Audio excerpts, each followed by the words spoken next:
শ্রাবণের গগনে মেঘের ভেলা, আর রৌদ্র কখনো বৃষ্টি, ঝড় অবিরাম খেলা।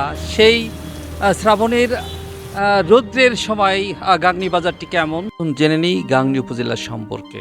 গাংনী উপজেলা প্রতিষ্ঠিত 1983 সালে, গ্রাম 143টি, পৌরসভা 1টি।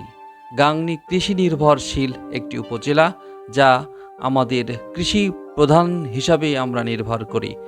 গাংনী 1971 সালে 8 নম্বর সেক্টরে মুক্তিযোদ্ধার বিভক্তি ছিল, অনেকে হয়তো জানা নেই। পর থেকেই গাংনী ছোট্ট শহরটিকে চমৎকারভাবে সাজিয়ে রেখেছে, আর এখানে গড়ে উঠেছে নগর কেন্দ্র, ছোট ছোট ব্যবসায়ী।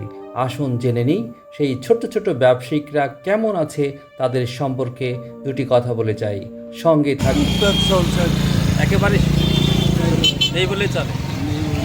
এই বর্ষার সময় কখনো রোদ, কখনো বৃষ্টি, কখনো খরিদ্দার আসে, কখনো আসে না।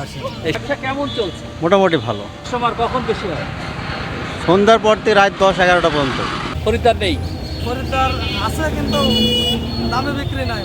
কেমন দেখলেন আমাদের এই গাংনী শহরটি? নিশ্চয়ই ভালো লেগেছে। অবশ্যই আমার সঙ্গে থাকবেন, আর লাইক কমেন্ট শেয়ার করে আমার সাথেই থাকবেন, আর অনুপ্রেরণা দেবেন। বিভিন্ন তথ্য দেওয়ার চেষ্টা করব। আল্লাহ হাফিজ।